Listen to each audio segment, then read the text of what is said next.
Hindi story YouTube channel में आपका स्वागत है। बात सिर्फ 10 रुपए की थी। जिंदगी में उतार चढ़ाव सभी की जिंदगी में आते हैं। ये कहानी मेरी जिंदगी उस दौर का एक हिस्सा है जब मेरी जिंदगी में काफी उथल पुथल मची हुई थी। एक समय ऐसा भी मेरी जिंदगी में आया जब मैं घर परिवार छोड़कर भाग गया था। मैं 1 महीना घर से दूर रहा था और उस दौरान जिंदगी ने बहुत कुछ सिखाया। उसी दौरान घटित हुई यह घटना मेरे अंतर्मन में आज भी ताजा है और मुझे आज भी प्रेरित करती है। जेब में कुछ रुपये, कुछ कपड़े लेकर मैं घर छोड़कर निकल पड़ा और धीरे धीरे अपने शहर से दूर, फिर अपने राज्य पंजाब से दूर चंडीगढ़ आ रुका। पीछे क्या हो रहा था मुझे परवाह न थी। मैं बस अपना मन मारकर समय गुजार रहा था। यहाँ आकार काम की तलाश और हताश जिंदगी को रास्ते लाने के लिए एक नए सिरे से शुरुआत करनी चाहिए। काम की तलाश में यहाँ से जयपुर फिर दिल्ली आ पहुंचा। काम कम, धोखे ज्यादा मिले, जेब में पड़े पैसे भी कम हो रहे थे। गुरुग्राम में याद आया मेरा दोस्त रहता है और क्यों ना उससे यहाँ रहने में मदद ले लूं। ये सोचकर मैंने रास्ते में किसी से फोन मांगकर अपने दोस्त का नंबर मिलाया। वो जानकर खुश हुआ कि मैं उसके पास ही हूँ और उसने मुझे अपना पता बताया और मैं उस पते पर पहुंचा। वो मुझे लेकर अपने पीजी पहुंचा। वो और एक लड़का उस पीजी में रह रहे थे। उसे मेरी हालत जानकर दुख हुआ और सब कुछ ठीक होने तक उसने मुझे अपने पास रुकने को सहमति दी। हम दिन भर बातें करते रहे। मुझे उसके पास रहते हुए दूसरा दिन था। मैंने जाना मेरी वजह से उनको काफी मुश्किल हो रही है। काम से भी छुट्टी लेनी पड़ रही और मैं बेकार ही पराए शहर में उनकी मुश्किलें नहीं बढ़ाना चाहता था। मैंने उससे झूठ ही बोला कि मुझे काम मिल गया है और रहने का बंदोबस्त भी वहीं मिल रहा है और मैं वहां से अगली सुबह निकल आया। मैंने बस स्टैंड के पास एक गेस्ट हाउस में कमरा लिया और रहने लगा। मुझे यहाँ रहते हुए 10 दिन हो गए थे और कमरे का किराया आदि में पैसे खत्म होने वाले थे। काम ना मिलने के कारण भी मैं हताश था और अब मुझे घर की याद आ रही थी। दूसरे दिन मेरे पास गेस्ट हाउस का किराया देने के बाद खुद के गुजारे योग्य पैसे नहीं बचे थे। मैंने मजबूरी में अपने उसी दोस्त को फोन किया और अपनी जरूरत बताई। उसने मेरी मदद के लिए हाँ करते हुए मुझे फरीदाबाद में नीलम चौक पर मिलने आने को कहा। मेरे पास इस समय सिर्फ बस के एक तरफ के किराए जितने ही पैसे बचे थे। मैंने फरीदाबाद की बस पकड़ी और वही बात हुई, जितने पैसे थे उतने का ही टिकट लगा। मैं पहली मर्तबा फरीदाबाद जा रहा था और बड़ी उम्मीद से जा रहा था। फरीदाबाद में नीलम चौक पर मैं उतरा और वहां से अपने दोस्त को फोन किया तो उसका फोन नेटवर्क क्षेत्र से बाहर आ रहा था। मैं काफी समय तक फोन करता रहा पर हर बार यही संदेश सुनने को मिला। मेरा भूख के मारे बुरा हाल हो रहा था और दूसरा जेब में खाने पीने को भी कुछ ना था। मुझे उसका इंतजार करते हुए दोपहर से शाम होने को आ गई। पता नहीं उसकी क्या मजबूरी थी या क्या बात थी जो उसका फोन नहीं मिल रहा था। ऐसे ही ख्याल मेरे दिमाग में दौड़ रहे थे। आखिर अब शाम के 6 बजने वाले थे और गर्मी में मैं खड़े खड़े मानो पागल हो रहा था। आखिरकार मैंने वापस मुड़ने का फैसला किया। किराया देकर तो मैं वापस गुरुग्राम जा नहीं सकता था, सो मैंने नीलम चौक से गुरुग्राम की तरफ मुड़कर लिफ्ट के सहारे जाने का सोचा। मैंने गुरुग्राम के नंबर वाली गाड़ियों को हाथ दे रहा था। लिफ्ट के लिए इशारा करते हुआ आधा घंटा से ऊपर समय हो रहा था और यह विचार भी मुझे निराशा देने वाला लग रहा था। इन्हीं ख्यालों के बीच मेरा ध्यान कुछ कदम आगे रुकी कार की तरफ गया, जिसका ड्राइवर मुझे ही मुड़कर देख रहा था। मैंने भगवान का शुक्र किया और गाड़ी की ओर भागा और दरवाजा खोल ड्राइवर के साथ वाली सीट पर बैठकर उसका धन्यवाद करते हुए पूछा कि आप कहाँ जा रहे हैं। उसने कहा कि उसे बदरपुर की तरफ जाना है। मैंने उसे बताया कि मुझे गुरुग्राम जाना है तो उसने कहा कि उसे जरूरी काम है, सो वो मुझे सेक्टर 17 गुरुग्राम तक छोड़ सकता है। मैंने कहा ठीक है और हम इधर उधर की बातें करते हुए कब सेक्टर 17 पहुंचे पता ही नहीं चला। मैंने उसको दोबारा धन्यवाद करते हुए अलविदा कहा और मैं गुरुग्राम की तरफ जाते रास्ते की ओर निकल पड़ा। सेक्टर 17 बड़ा इलाका था और पॉश एरिया था, लेकिन मुझे प्यास लगी थी और इस पॉश इलाके में एक भी नल ना मिला। मैं एक सार मेन रोड की तरफ चलता जा रहा था। यहाँ से मेरा गेस्ट हाउस अभी काफी दूर था। यहाँ शांति थी और किसी भी वाहन का मिलना मुश्किल था। सेक्टर पार करते ही मेन रोड आ गई और मुझे कुछ उम्मीद बंधी। मैं अपने गंतव्य की ओर धीरे धीरे चला जा रहा था। अंधेरा हो गया था और भूख प्यास भी सताने लगी थी। कहीं पानी भी पीने को ना मिला और खाने पीने की बात तो दूर, मेरे पास तो बस या ऑटो के लिए किराए के पैसे भी ना थे। मेरी चाल धीरे धीरे सुस्त हो रही थी। यहाँ से अभी भी मेरा कमरा कम से कम 10-12 किमी दूर था। जिस सड़क पर मैं चल रहा था वो 4 लेन थी। मैं पीछे से आते स्कूटर, कार आदि वाहनों को हाथ देकर रुकने का इशारा करता, मगर कोई न रुकता। अब मैंने लिफ्ट मांगने का ख्याल ही छोड़ दिया और चलने पर ही ध्यान देने लगा। जहां एक तरफ मैं निराश था, वहीं दूसरी ओर मैं मन ही मन भगवान से किसी भी तरह मुझे मेरे गेस्ट हाउस तक पहुंचने के लिए किसी मदद की प्रार्थना कर रहा था।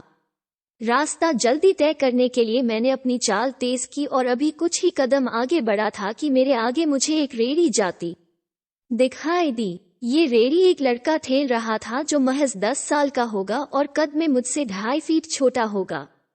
रेड़ी पर वो एक बड़े मटके में पुदीने का पानी बेच रहा था। मटका देख मेरी भी प्यास ने और आग पकड़ ली, लेकिन मैंने अपनी इच्छा को अंदर ही दबाए रखा। चलते हुए मैं रेड़ी पर पड़े मटके और उस लड़के को देखता हुआ रेड़ी से आगे निकल गया। मैं बीच बीच में पीछे मुड़कर भी देख रहा था कि शायद कोई वाहन चालक मुझे पैदल चलते देख रुक जाए, लेकिन नहीं। मैं कुछ आगे जाकर रुका और रुमाल से अपने हाथ मुंह से पसीना पोंछने लगा। मैं अभी 5 मिनट ही रुका होगा कि वही रेड़ी वाला लड़का मुझे आगे जाते हुए दिखाई दिया। मैंने भी चलना शुरू किया और चलते हुए उस रेड़ी से फिर आगे निकल गया। मैंने अपने ही ख्यालों में चल रहा था कि किसी ने मुझे आवाज लगाई, ए भाई रुकना जरा। मैंने दाएं बाएं देखा कि शायद किसी और को कोई बुला रहा हो, लेकिन वहां कोई न था। मैंने पीछे मुड़कर देखा तो वो रेड़ी वाला लड़का मेरे पीछे ही रेड़ी ठेले आ रहा था और उसने हाथ हिलाकर इशारा किया कि उसने ही आवाज लगाई है।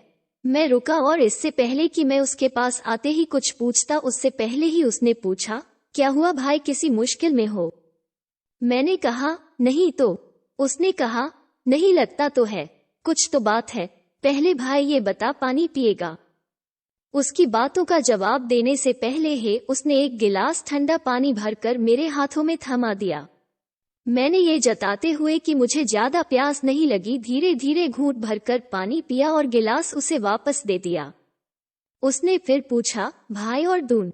मैंने कहा, नहीं, जबकि मुझे बहुत प्यास लगी थी और वो लड़का तो जैसे अंतर्यामी था। उसने मटके का ढक्कन उठाया और पुदीना पानी गिलास में भरने लगा। मैंने उसका हाथ पकड़कर रोकना चाहा कि नहीं, मुझे नहीं चाहिए, पर उसने चुपचाप पुदीना पानी का गिलास मुझे देते हुए कहा, ले भाई, इससे तुझे कुछ तसल्ली हो जाएगी। मैं हैरान हुआ, उसे देखे जा रहा था और खुद से सवाल कर रहा था कि यह कौन है जो इस घड़ी में मेरी इतनी सेवा कर रहा है, पर जब इसने पैसे मांगे तो मैं क्या कहूंगा? ये सब सोचते हुए मैंने उसे खाली गिलास थमाया और पूछा, कितने पैसे हुए? मैं मन ही मन ये सोच रहा था, अगर इसने पैसे मांग लिए तो? पर इसके विपरीत उस लड़के ने कहा, क्या भाई, कैसी बातें करते हो? लेने के टाइम पर देने की बात करते हो। मेरे जैसे पैरों तले जमीन निकल गई। मैं उससे क्या कहूं, क्या पूछूं, इसी असमंजस में पड़ गया था। इतने में उसने अगला सवाल किया, भाई जा कहाँ रहे हो, पैदल? मैंने कहा, बस स्टैंड से आगे मेरा गेस्ट हाउस है जहां मैं ठहरा हूं, वही जा रहा हूं। उसने कहा, मैं देख रहा था कि भाई को कहीं जाना है, तभी लिफ्ट के लिए हाथ दे रहा है।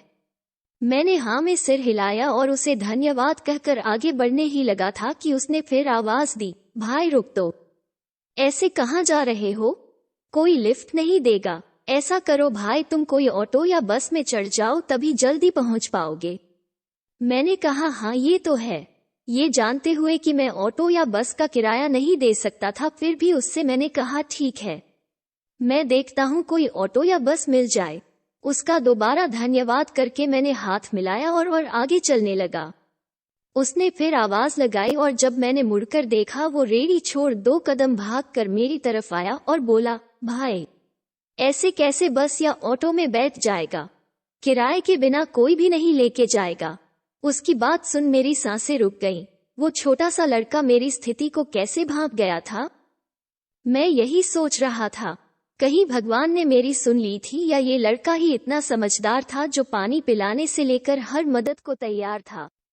मेरे लिए वो किसी फरिश्ते से कम न था।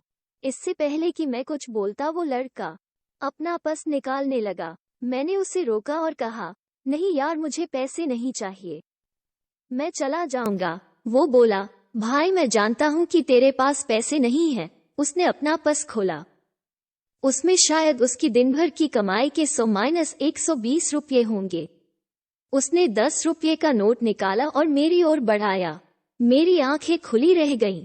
उस लड़के के बोल और उसकी आंखों में दिखाई देती इंसानियत की चमक मेरे हृदय को छलनी कर रहे थे और यह सोचने को मजबूर कर रहे थे कि क्या आज के दौर में भी ऐसे लोग हैं।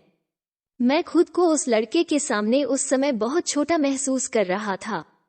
मेरी उम्र, तजुर्बा, ओहदा सब बेकार था। उसकी पेशकश के बाद मेरे मुंह से ना निकल रही थी और मैं बड़ा संघर्ष चल रहा था। जिंदगी की इस कसौटी पर मेरी जरूरत मेरे स्वाभिमान पर हावी थी। चलने को मैं 6-7 किलोमीटर चल सकता था, पर दोपहर से अब तक थक कर चूर हो गया था। बात सिर्फ 10 रुपये की थी, लेकिन मैं अपने आप से जूझ रहा था। वो अनजान लड़का मुझे अपने आगे बड़ा लग रहा था। तभी उसने 10 रुपये मेरे हाथ में थमा कर बोला, कोई बात नहीं भाई, ले ले, इतने से मुझे ज्यादा फर्क नहीं पड़ेगा, लेकिन तेरी जरूरत पूरी हो जाएगी। मेरी आंखों में अब आंसू आ गए थे। मैंने उसकी आंखों में देख उसका वो 10 का नोट पकड़कर उसके दोनों हाथ पकड़ उसका आभार जताया और कहा, मैं तुम्हें हमेशा याद रखूंगा। तभी एक लोकल बस आई और उस लड़के ने उस बस को हाथ दिया और मुझे बस में चढ़ने को कहा। मैं उसे अलविदा कहकर आगे रुकी बस में भागकर चढ़ा और बस के दरवाजे से उसे देखने लगा और वो मुझे हाथ हिलाकर बाय कर रहा था। मैंने भी हाथ हिला, उसे बाय किया और सीट पर बैठ गया। बात सिर्फ इतनी थी, लेकिन इसने मेरे दिलो दिमाग पर गहरा प्रहार किया कि आजकल के समय में किसी जरूरतमंद की मदद करने में कितनी खुशी है, और यह कोई इतना महंगा काम भी नहीं। जरूरत पानी से लेकर चाहे किराए तक की हो, मौके मुताबिक बहुत बड़ी और मदद करने वाले के लिए शायद बहुत छोटी होती है।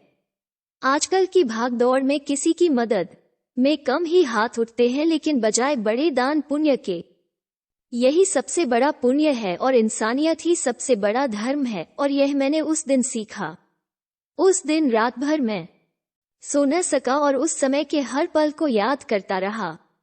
आज इस बात को 6 साल हो गए हैं। पता नहीं वो लड़का कभी दोबारा मिलेगा या नहीं, लेकिन वो लड़का आज भी मुझे याद है। जब भी 10 रुपये के नोट को देखता हूँ उसे याद करता हूँ, क्योंकि बात सिर्फ 10 रुपये की थी।